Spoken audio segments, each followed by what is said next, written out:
এই যে বর্তমান সময়টা হচ্ছে ডিজিটাল যুগ।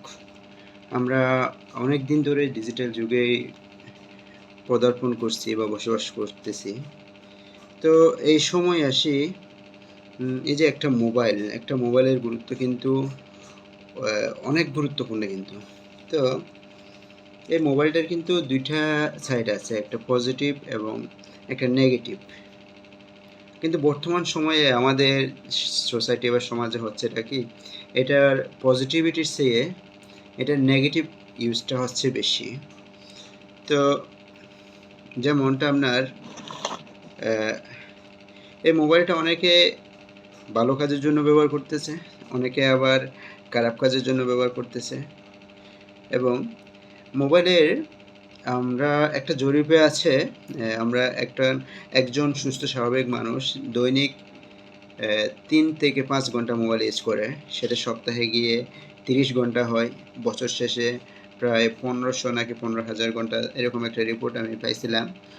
তো এই যে আমাদের সময়টা নষ্ট হয়, আমরা কিন্তু চাইলে আবার এই মোবাইলের এই মোবাইল ব্যবহার করে কিন্তু অনেকে আবার উপকৃত হচ্ছে। অনেকে আবার এই মোবাইল যে বর্তমানে আমাদের শিক্ষা ইয়াতে উম স্কুলের বা কলেজের যে বাচ্চাদের এই যে আপনার স্টাডির ক্ষেত্রে এটা কিন্তু খুব গুরুত্বপূর্ণ এবং এটা দিয়ে আবার অনেকে বিভিন্ন রকম ধর্মীয় কাজ বা প্রচারণা আবার অনেকে বিভিন্ন ধরনের ইনকাম সোর্স বিভিন্ন সফটওয়্যার ইউজ করে এটার তা কিন্তু এই মোবাইলেই হচ্ছে।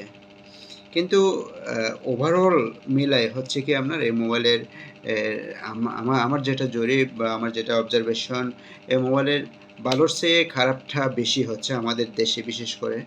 তো এটা নিয়ে আমাদের সচেতন হওয়া উচিত। আমাদের মোবাইলটা ব্যবহারে যেমন আমরা সকালে ১ম এ ঘুম থেকে উঠেই আমরা খুঁজি মোবাইল।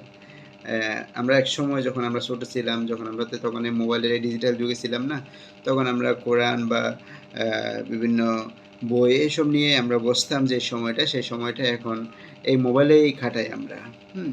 তো সবচেয়ে বড় কথা হচ্ছে এটা যখন একদম খারাপের দিকে যায়, এই মোবাইল কিন্তু একেকটা মানুষের জীবনকে অনেক সময় দুর্বিষহ করে তোলে। যখন এটা মোবাইলের নেশাটা যখন একদম মাথার মধ্যে ঢুকে যায়, মোবাইল ছাড়া চলে না। আমি এমন অনেককে দেখছি যারা টয়লেটে যাওয়ার সময় মোবাইল নিয়ে যায়, হ্যাঁ? আমার বন্ধু মানুষও আছে এরকম অনেক, যারা টয়লেটে গিয়েও মোবাইল টিপে, হুম? তো আসলে প্রযুক্তি দরকার, প্রযুক্তি খাতে এগুতে হবে। সেটার প্রমাণ ইদানিংকালে আমরা দেখছি। এই যে ইরান, ইসরায়েল, হ্যাঁ? যারা প্রযুক্তিগতভাবে যত এগিয়ে তারা তত স্ট্রং। হ্যাঁ? আমাদের মোবাইলের কিন্তু পজিটিভ সাইড আছে। আপনি যদি সেটা ব্যবহার করেন, এই মোবাইল ইউজ করে কিন্তু আজকে অনেকে অনেক এই যেমন বিভিন্ন ইউটিউবার, বিভিন্ন এ যারা ভিডিও বানায় বা তারা কিন্তু ইনকাম করতেছে ভালো।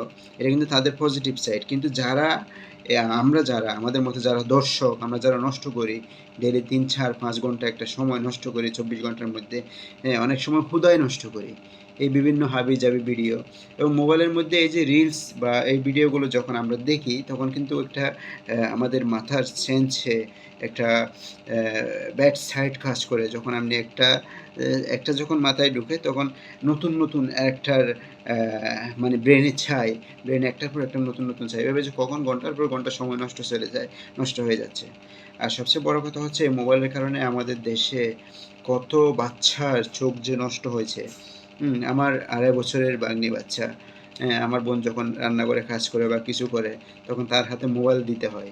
সে মোবাইল দেখে এই খুশি, মোবাইল থেকে সে চোখ সরায় না। এভাবে যে মোবাইল এত কাছ থেকে দেখে এবং এটা বলা আছে মোবাইল আপনার একটা লিমিটেড দূরত্ব বজায় রাখতে হবে মোবাইল দেখার ক্ষেত্রেও, ১ম কথা।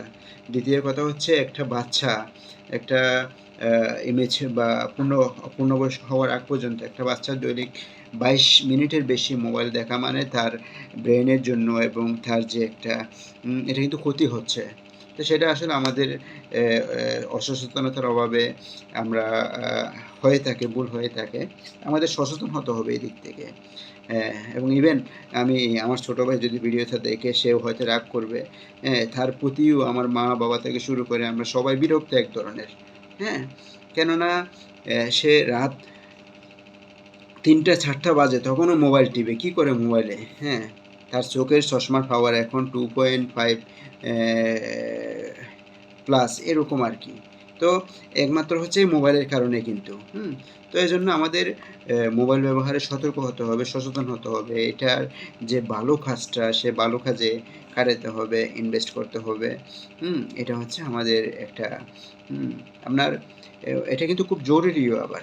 আপনাকে বর্তমান যুগের সাথে তাল মিলিয়ে প্রযুক্তিগতভাবে আগাতে হবে, হ্যাঁ? আমরা আজকে এই যে ইসলামী যে মধ্যপ্রাচ্য থেকে শুরু করে যারা আমরা আজকে পিছিয়ে যে ইয়ার থেকে এই যে পশ্চিমা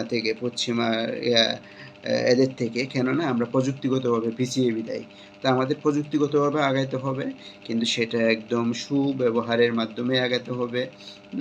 এবং আমি নিজেও মোবাইলে খুব অ্যাডিক্টেড, কিন্তু যখন আমার খুব জরুরি কাজ থাকে আমি কিন্তু মোবাইল ধরি না। যেমন যখন বাড়িতে যাই তখন মোবাইল কোথায় থাকে আমি নিজেও জানি না। যখন আমার কাছে যেটা যখন গুরুত্বপূর্ণ সেটাকেই প্রায়োরিটি দিতে হবে, হ্যাঁ? তো এভাবেই আসলে আমাদের এই যে মোবাইলের ইউজ এবং মিসইউজ এটা বুঝতে হবে এবং আমাদের সেভাবে মোবাইলটা ব্যবহার করতে হবে। মোবাইলের সঠিক ব্যবহার করতে হবে। মোবাইল থেকে আমরা ভালো এবং আমাদের এমন কিছুর সাথে এনগেজ হতে হবে মোবাইলেও, এমন জানতে হবে, শিখতে হবে। এবং বর্তমানে তো মোবাইল একটা জরুরি বিষয়। এটা ছাড়া চলে না। আপনি একজন এমন মানুষকে পাবেন যাদেরকে সারাদিন আপনি কিছু খাইতে না দিয়ে পারবেন, কিন্তু 5 মিনিট মোবাইল ছাড়া থাকতে দিতে পারবেন না। তো যাই হোক, সবাইকে খুব সতর্কতার সাথে সচেতনভাবে এই প্রযুক্তির ব্যবহার করতে হবে এবং নিজেকে সেভাবে বিল্ড আপ করতে হবে এবং নিজের সময় এবং শরীর স্বাস্থ্য সবগুলোর প্রতি সচেতন হতে হবে। সবাই সেটা চিন্তা করবেন, ভেবেচিন্তে দেখবেন এবং এটার মিসইউজ যেন না হয়, এটার সঠিক ইউজ যেন হয় সে ব্যাপারে আমাদের সচেতন হতে হবে। ইনশাআল্লাহ আমরা আশা করি বুঝতে পারছেন বিষয়টা।